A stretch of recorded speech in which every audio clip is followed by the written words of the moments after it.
Hello and welcome to a new video. In today's video we're going to take a look at the best Regi in Pokemon Go PvP, which is going to be now the Regidrago. And this is going to be an interesting case because we're going to have here a Pokemon that is rank 19 on PvPoke for the Open Ultra League, which is higher than Registeel, which Registeel needs way more XL Candy and anything like this in order to even be up for that one. Because we are not running a Lock-On, which any of the other Regis are running, other than I guess Regieleki and Regigigas.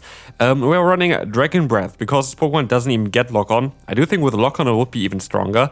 But yeah, we're going to have Dragon Breath here, which is a legacy move. We have Dragon Energy, which is a legacy move as well. And we're going to have a team here of our Saysop of Bombarder, which I do think is, if you have perfect IVs for this Pokemon and it fully XL, better than the Manabus or the Galarian Moltres. I do think it's a better Pokemon, mainly because of the Rock Tomb coverage, but as we have it here right now, which still needs like a little bit of training, but also it doesn't have the best IVs. It's still a very solid Pokemon to run. And in the lead, we're going to have my favorite Pokemon currently to run in PvP, which is Skeledirge. Since the change or like the addition of Torch Song on this Pokemon, it has been so much fun to play. Funny enough, actually the Pokemon that we see here against us, the Como, has been quite common recently. I've seen quite a lot of people running this Pokemon, which of course is gonna be one of the Pokemon that got buffed recently with a community day with like access to clanging scales, I think is the move. But here they're running Dragon Claw, and they might not even run the new Community Day move, which is kind of funny, but I still think that Como is a very cool Pokemon in the current meta. Como has a great typing for the meta as well, but as you see here, we're going to have now a shield as well as switch advantage here against the opponent, and we're going to go into our Dragon type against their Ice type. But as we will see, we are going to be able to still take the Ice Beam, and we're also going to be able to go ahead and go for the Dragon Energy, do a ton of damage, and put them hopefully into range for the Incinerate down. As we will see here as well, we are going to be able to go ahead and shield this move up. It's going to be a Sparkling Area, and we're going to end up here with a ton of energy for the final matchup, which is going to be Corviknight, and that is going to be a very good game. So, moving on, let's see what we're going to have here next. We're going to have the Moltres against us in the lead, and they're going to swap out into the Wall Raid. And here's where I like this Pokemon in particular a little bit more. We're going to have access here to the move Rock Tomb, which is going to do some super effective coverage there. But also, of course, it's not going to be enough to win us the battle here right now. But it is going to be, or like the battle against the Wall Raid at least, but it's going to be allowing us to get them into a position where we can hopefully farm them down. Issue is, they also have access to Earthquake, which of course is going to be something that is going to do some super effective damage against us. But I'm going to still try to get them kind of low, and now I hope that Regidrago is going to be able to win us this matchup. Regidrago is a very interesting Pokemon. This Pokemon is very similar in terms of the stats, I feel like, compared to the Pokemon Guzzlord. It has, I think, also a ton of HP, but not really the best defense exactly. So it's very similar to this Pokemon there, but here Dragon Breath is already an upgrade compared to Guzzlord, because of course Dragon Tail is a bit more clunky. Dragon Breath is generally speaking more preferred there. But as you're going to see as well, we're going to have access to Breaking Swipe. And this is basically the main deal breaker there, because as you're going to see already, we're going to be able to get the attack drop onto the opponent here, which is absolutely huge. Then we can go for the full farm down, and they're going to go ahead and go into the Moltres, which is sadly not going to work out for us. The main reason for this is that they still have the shield, and we don't get the debuff here, and of course they would be able to knock us out anyway. So yeah, we kind of got hardwalled here anyway, but that is alright. We nearly came back from that one. Good game to the opponent. So let's see who we're going to have next. We are going to have here the Heliolisk. Running the fast move of Mud Step makes it a bit easier for our Saysop, but a bit worse for our lead. But we can shield up the Parabolic Charge as they're going to swap out into the Florges, which we are going to be able to retaliate here with our Rock Tomb, dropping the opponent's attack, which should mean as well that we should be able to survive a Moonblast here from the opponent. So let's take a look at what they're going to do here. They're going to go for the Moonblast, and we don't actually survive it. That's kind of embarrassing. But what you can do is we can go for the full farm now, as the opponent only has moves that are going to be resisted on us. We don't really have to worry too much about anything, especially now with a debuff onto them. There's nothing that they can really do, and so we're going to end up at least here with a shield, not a shield advantage, but a huge energy advantage. As we see, Guzzlord comes in here. I go for the wrong move at the end of the day because I wanted to swap out here anyway, so I should have not went for a move yet. But yeah, they're going to be low enough that I can go for a Breaking Swipe and knock them out, but I have to go for the charge move first here in order to get there. But I try to do my best to go for the full farm down to try to get the debuffs here with the Breaking Swipe laydown against the other Pokemon, as we are going to be able to go for the full farm down here. we will see that they are swap out now into their Florges again. Can we get the KO against the opponent here with the Breaking Swipe? Yes, we can, and we have now in the back the Heliolisk against us. If we're gonna get the debuff here onto them with a Breaking Swipe, we're gonna be kind of fine anyway, but we don't. The opponent is going to be able to go for the Mud Steps here. Can we still win the battle? Let's find out. We are not gonna be able to do that.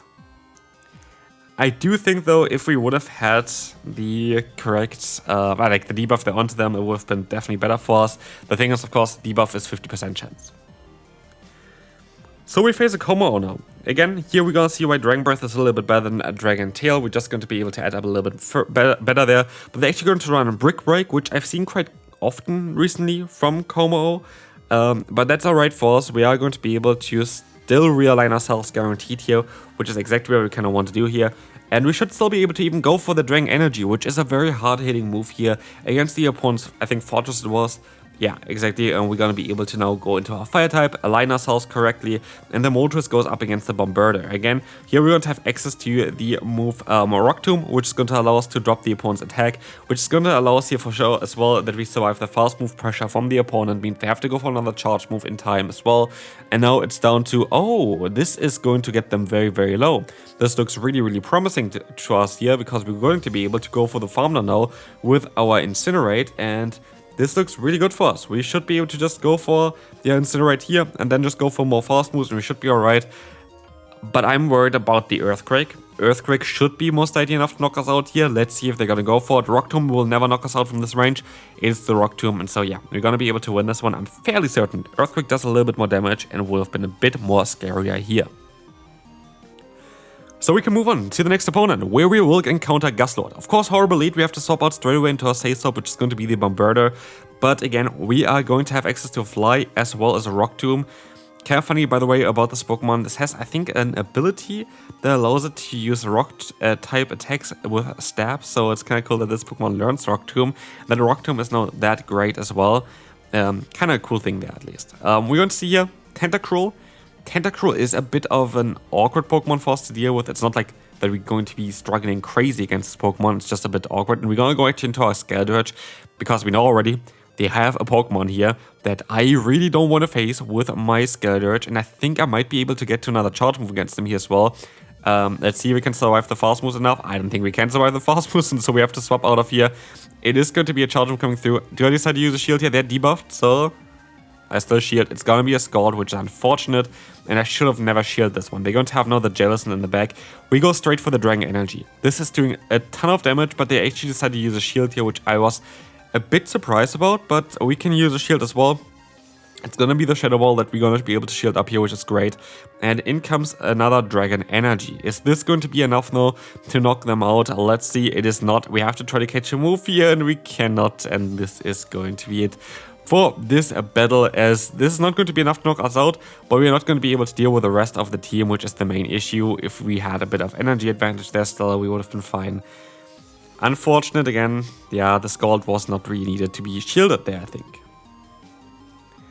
Next up, we're going to have again a very bad lead for us with the Moltres. Generally, I feel like our Skeledirge didn't really have the greatest matchups here so far, which is alright. We're still going to try to do our best here, of course, as we will see the Drapion coming in. That's alright for us. We should be able to kind of align ourselves here, which would be kind of cool. This is going to drop the opponent's attack, and they have to go for Awkward Tail, I guess, in order to do some damage against us. Again, I feel like if Bombarder would be fully XL, oh, they have Sludge Bomb, that's kind of annoying.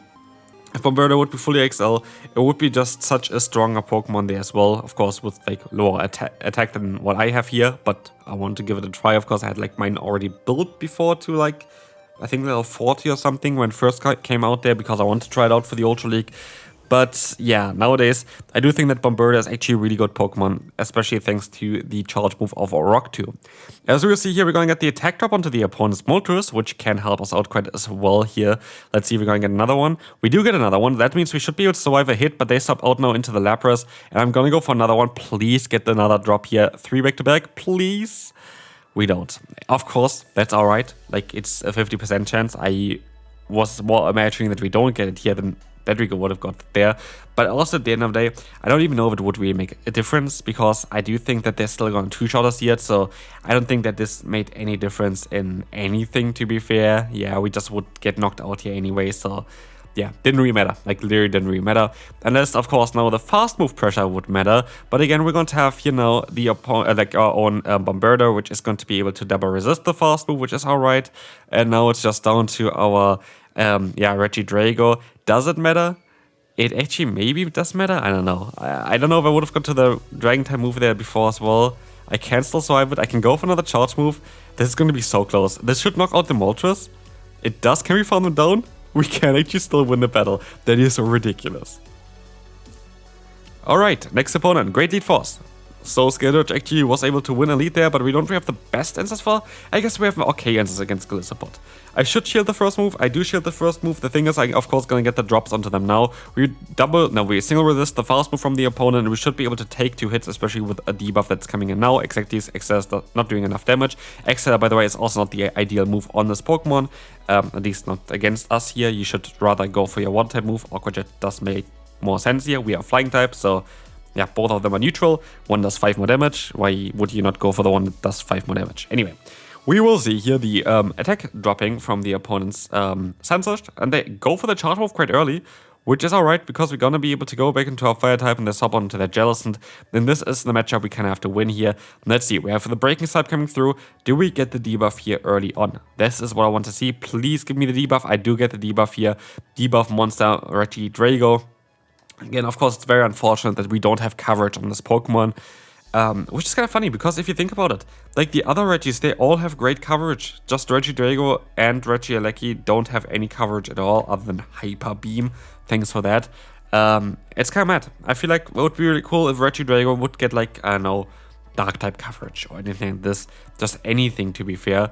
Would be kind of cool, but as you see here, we're going to now have to rely on our Skeldurge. Can Skeldurge still win us this battle? You will see the Incinerate coming through. The opponent's already in the deep red health. Can we still win this battle here? We can. Torch Song is coming through, and we're gonna be able to come out of here victorious.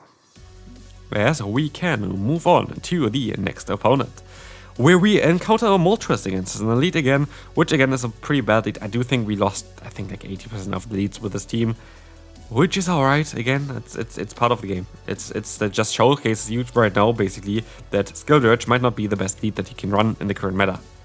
And that is alright. That is just showcasing on how the meta is. I see some people being like, oh yeah, it's complaining about whatever. No, I'm just stating basically facts here. We lost most of our leads, which means Skeldurge might not be the best lead that you can currently run. There might be other Pokemon. We encountered, for example, a lot of Galarian Moltres in the lead. So maybe like a Fairy-type Pokemon, like the Galarian Weezing or whatever, would make more sense for this team. And that's alright. And that is, or like not for this team, but just generally. I think actually for this team it would still work out as well, Galarian Weezing. You should run the Overheat then, because that's gonna give you coverage against the Steel-type Pokemon, which you cannot hit with our Pokemon Regidrago in the back, but actually Weezing would make a lot of sense with this team still. Brave Bird is coming through here. We will be able to take it there, as well as we're gonna see the Lapras coming in, and this is going to be not ideal. But yeah, we could try to catch an Ice Beam. I'm not, of course, actually gonna do that. I'm gonna sub out of here and I'm gonna go for the Shadow Ball. There's no point of me going for Torch Song. I need to go for 2 charge moves anyway, and yeah, it just makes more sense to go for the Shadow Ball, because I know that they are going to outspeed me. I just have to hope at this point, though, that I am going to be able to get that Incinerate. I could have actually won this matchup. I don't know why I didn't go for the charge move. I got the free fast move, and I think I won CMP tie. I don't know why I did this. Does it matter? I hope I still win this battle here. I don't. I don't know why I did this. Like, seriously, I should be able to win CMP tie with Skeldurge. And I lose by 1 HP. I guess I was deserved. Honestly, don't know. Next opponent, final battle here for today. Thanks so much for watching, by the way. This is only one video again. I'm still kind of busy with university. Starting like one day Tuesday, definitely gonna be through with stuff still, hopefully. Until, like, I really want to kind of do some different kind of content on my channel as well, like towards Pokemon Go PvP still, like, don't get me wrong. But yeah, things they don't really have on other people's channels as well, not just battle related is kind of what I mean with that. So yeah, hopefully you are looking forward towards that as well. By the way, there is coaching is back up now as well a bit more. Link down below in the description as well if you're interested in that. Of course, hit Legend every single season, as you also have it documented on YouTube. But yeah, again, if you're interested in this, link down below. If you want to support the channel as well, that's a way where you get back and you support the channel at the same time. Would be great. But anyway, there was a lot of stuff that I kind of want to do for the channel. Definitely stay tuned for this one, which goes more over than just like, yeah, this is the team, run this team, have fun with this is this Pokemon. Just generally, I kind of want to revamp a little bit the channel now because I'm going to have a bit more time for that. And I'm excited to, yeah, experiment with stuff. Try to, yeah, definitely do some more things on YouTube here. I'm very excited for that. So definitely stay tuned for this. Stay tuned for the Ice Beam landing against the Regidrago. Final thoughts about Regidrago. I actually didn't really enjoy it too much. I think it's a cool Pokemon still. I think it has potential, don't get me wrong. Like, this is not that I say that this Pokemon is bad by any means. Like, whatsoever, we win the final battle here as well. I do think, though, that the missing coverage can be a bit problematic for it. But anyway, that's going to be it for this video. Hope you enjoyed it. If you did, feel free to leave a like, and I will see you then. Bye-bye.